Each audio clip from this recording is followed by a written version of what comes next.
68 दिनों के लॉकडाउन के बाद देश अनलॉक 1 में है, लेकिन जिस तरीके से कोरोना के आंकड़े लगातार बढ़ रहे हैं, उसके बाद तो यही लगता है कि कहीं कोरोना का ब्रेक फेल तो नहीं हो चुका है, क्योंकि लगातार जो आंकड़े हैं वो बेतहाशा बढ़ रहे हैं। आखिर क्या वजह है कि आंकड़े बढ़ रहे हैं? इन तमाम बातों पर चर्चा करने के लिए हमारे साथ हैं डॉक्टर प्रभात रंजन, माइक्रोबायोलॉजिस्ट हैं और लगातार हम कोरोना को लेकर इनसे बात करते आए हैं। न्यूज़ 24 लगातार दिखाते आ रहा है। सर, क्यों बढ़ रहे हैं आंकड़े? क्या लगता है कि अब सब कुछ बेटर है या फिर क्या स्थिति रहेगा? भारत में सबसे बड़ी जो लॉकडाउन पॉलिसी यूज की गई उसके एडवांटेज आए, लेकिन लॉकडाउन के साथ जो दूसरी चीज़ें मेजर्स होने चाहिए थे वो नहीं थे। जो टेस्टिंग कैपेसिटी के नंबर बढ़ने चाहिए थे, जिस तरीके से आपकी मास पॉपुलेशन ज़्यादा है उस तरह से बढ़ने चाहिए थे, वो नहीं हुए, जिसके नतीजे हुए कि फेज 1 में जब आप लास्ट हो रहे थे तो हाईएस्ट नंबर आया, सिमिलरली सेकेंड, थर्ड, फोर्थ में हाईएस्ट आया, और फोर्थ में आपका डेथ रेट भी पर डे बढ़ गया। और कुछ एक जगह आपके इंडिया में बन गए कम्युनिटी ट्रांसमिशन स्टेज 4 के, जैसे मुंबई, अहमदाबाद, तमिलनाडु, जहाँ की अनकंट्रोल्ड डेथ हो रही है। सीरियस पेशेंट्स के नंबर काफ़ी ज़्यादा हैं, आपको दूसरे स्टेट से डॉक्टर मांगने की ज़रूरत पड़ रही है। तो ये सिचुएशन कम्युनिटी स्प्रेड 4 कहलाती है। तो इसका मेजर कारण एक टेस्टिंग का कारण हुआ, जो पीछे के लॉकडाउन के नतीजे आए। अभी क्या हम जून के महीनों में जो कहेंगे कि आने वाले दिनों में क्या हाल रहेगा? क्या लॉकडाउन जो लगा था, लॉकडाउन का कुछ बेनिफिट मिलेगा, कुछ कंट्रोल होगा या फिर जो आंकड़े हैं वो और बढ़ेंगे? नहीं, आंकड़े बढ़ेंगे। और लॉकडाउन जो हमने 4 किए, वो एक तरह से इंडियन पब्लिक ने लॉकडाउन को बहुत कस के सपोर्ट किया। काफ़ी 99.9% लोगों ने सपोर्ट किया। 1% मूवमेंट्स हुए, और ये जो माइग्रेशन लास्ट में हुआ वो मैसिव हैजार्ड बोलें आप मेडिकल साइंस के हिसाब से एक घटना हुई है इंडिया में, जिसने पीछे के लॉकडाउन के सारे महत्व को ख़त्म कर दिया। और दूसरी सारी बात ये हुई कि जो 5 पिलर हैं किसी भी इस तरह के महामारी को कंट्रोल करने के लिए, पब्लिक, मीडिया, सरकार, अपोजिशन एंड साइंटिस्ट, सब ने कुछ ना कुछ मेजर पीछे मिस्टेक्स किए हैं, उसको समझना ज़रूरी है। क्या है आपका कहना? जैसे आप पब्लिक अभी तक अवेयर नहीं हो सकी है, 4.5-5 महीने के बाद 31 दिसंबर को नोटिफाई हुआ वर्ल्ड में, और अभी भी बिना मास्क के लोग घूम रहे हैं, बिना सोशल डिस्टेंसिंग के घूम रहे हैं, बिना कारण के किसी बात के भी घूम रहे हैं। तो ये एटीट्यूड पब्लिक का सबसे नेगेटिव एटीट्यूड है, ये स्प्रेड करने का सबसे बड़ा कारण है। ये अवेयरनेस पब्लिक को ना हो पाया इतनी ऐड और चीज़ों के बाद। दूसरी, अपोजिशन की बात करेंगे तो आरोग्य सेतु ऐप जो है, मैंने जो स्टडी किया, लगभग 25 कंट्री ने यूज किया है इलेक्ट्रॉनिक सर्विलांस को। उसमें बेस्ट इलेक्ट्रॉनिक सर्विलांस आप इसको बोल सकते हैं, लेकिन इसको कंट्रोवर्सी में डाल दिया गया कि इसमें ये प्राइवेसी का खतरा है, उसका खराब आता है। बीइंग इंडियन, गवर्नमेंट को पावर है मेरी प्राइवेसी को जानने का इस सिचुएशन में, और टेक्निकल फॉल्ट है नहीं है, वो आप ट्रू कॉलर डाउनलोड करते हैं तो आपकी प्राइवेसी कहाँ से कहाँ चली जाती है।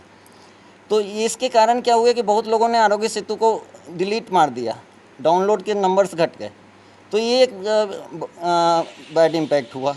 उसी तरह से मीडिया को रिपोर्टिंग ग्रास रूट में जाके नहीं कर सके, जो हॉस्पिटल्स में सिचुएशन है वो वस्तु स्थिति लोगों को नहीं बता पाए, तो इससे भी लोगों को एग्जैक्ट सिचुएशन नहीं पता चला, उनमें भय नहीं आया। तीसरा, उसमें तो एपिडेमिक एक्ट में था कि उसमें बैन कर दिया है कि हॉस्पिटल के अंदर आप नहीं जा सकते हैं, मरीजों को नहीं दिखा सकते हैं, तो चीज़ें सामने नहीं आई। अच्छा, ये मुझे नहीं पता था।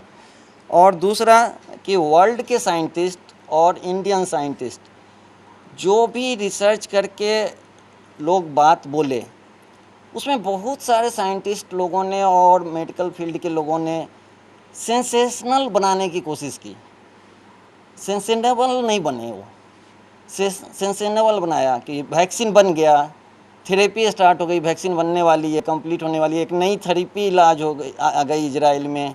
एक लैब इंडिया में बताया क्या कि वो ऐसा इंस्ट्रूमेंट बना लिया है कि 1 लाख टेस्टिंग पर डे होगा, और इंडिया अभी भी 1,33,000 टेस्टिंग कर रहा है इतने मशीन लगने के बाद। तो पर डे 1 लाख टेस्टिंग वाली मशीन कहाँ चली गई? तो ये सेंसेशनल बनाने से लोगों का भय ख़त्म होते गया। तो ये जो अभी देख रहे हैं पब्लिक को आप इस तरह से। दूसरे, गवर्नमेंट की तरफ से कुछ एक मेजर टेस्टिंग स्ट्रेटजी में गड़बड़ी हुई ICMR के थ्रू, वो मैं आपको डिटेल्स बाद में बताऊंगा। सर अभी सबसे बड़ा सवाल ये है कि अभी क्या होगा? जून का महीना आ गया, पिछले 3 महीने से लगातार मार्च को देखा, अप्रैल देखा, मई बीत गया। जून में क्या सिचुएशन रहेगा? देखिए, अब आप जब रीओपन करना चाह रहे हैं तो आपकी टोटल स्ट्रेटजी चेंज होनी चाहिए। टेस्टिंग स्ट्रेटजी चेंज होनी चाहिए। टेस्टिंग गाइडलाइंस जो अभी तक बने हैं वो चेंज होने चाहिए। कुछ एक गाइडलाइंस जो ICMR के आए वो बड़े मज़ेदार थे। जैसे कि एक गाइडलाइंस आया उनका 5/4 को कि लैब्स जो नए RT-PCR के खुलेंगे वो प्लेन एरिया में 250 किलोमीटर होना चाहिए, 4 से 5 घंटा 60 किलोमीटर पर आवर के हिसाब से है, या DM लिख के दें कि 100 से ज़्यादा सस्पेक्टेड केस हैं। और बहुत सारा चीज़ है जो कि फिजिबिलिटी ही नहीं है उस तरह से। तो आप टेस्ट बढ़ाने का, लैब्स बढ़ाने का बात कर रहे हैं कि टेस्ट लैब्स नहीं बढ़ाने की बात कर रहे हैं, उस गाइडलाइन में यही समझ में नहीं आ रहा है। मेरा वही सवाल था कि चीज़ों को खोल दिया गया, सारे प्रतिबंध को आप हटा दिए, लेकिन ना तो आपका टेस्टिंग कैपेसिटी बढ़ा, ना ये लैब बेड है। लोग माइग्रेट होके आते गए और लगातार वो कोरोना के हॉट स्पॉट बनते गए। इस स्थिति में अब जो सिचुएशन आने वाला है, तो लोगों को क्या, आम लोगों को क्या करना चाहिए? आपके चैनल के माध्यम से भी और डिफरेंट चैनल के माध्यम से भी, और मैंने गवर्नमेंट को भी लिखा है, मोस्ट लाइकली इस कंट्री में मैं शायद पहला आदमी हूँ ऑफिशियली जिसने एंटीबॉडी टेस्टिंग की इतनी ज़ोर से वकालत, या बोलें कि आपने उस मैंने इंडोर्स किया या बात किया, उसके बारे में लिखा भी और बात किया लोगों से और मीडिया से। और ये एंटीबॉडी टेस्टिंग की जो स्ट्रेटजी है वो कन्फ्यूजिंग है भारत सरकार की। UK की आ गई गाइडलाइंस, USA की आ गई, CDC की गाइडलाइंस आ गई, लेकिन भारत सरकार की गाइडलाइंस अभी तक कुछ भी नहीं आई।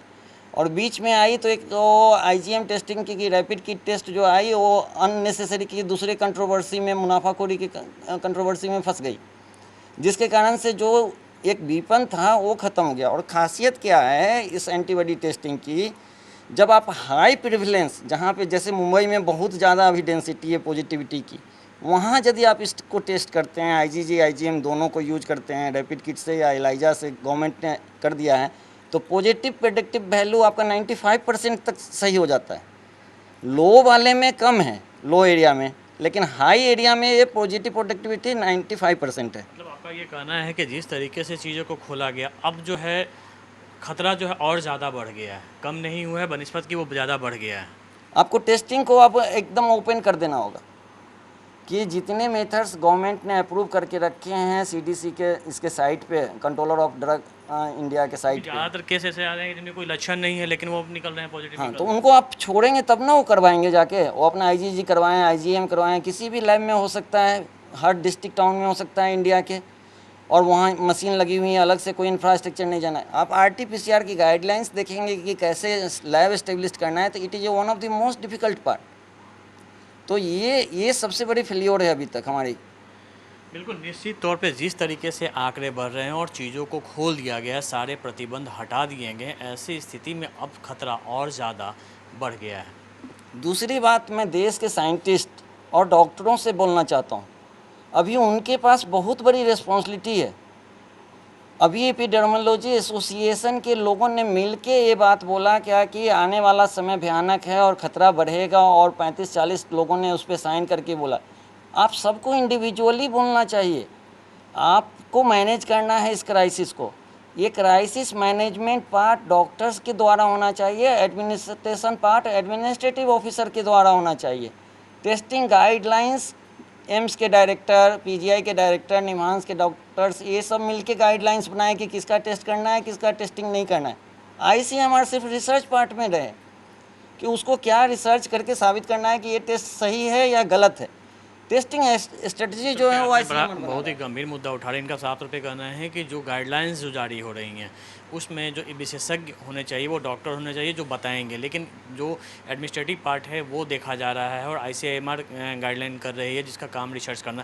तो निश्चित तौर पे जो आने वाला जो समय है वो काफ़ी भयावह है और लोगों को सचेत होने की ज़रूरत है। और इस पीरियड में जब सब कुछ, सभी चीज़ों को खोल दिया गया है, सारे प्रतिबंध हटा दिए गए हैं, आम लोगों की जिम्मेदारी ही बढ़ती है क्योंकि उनके ऊपर ही खतरा ज़्यादा है।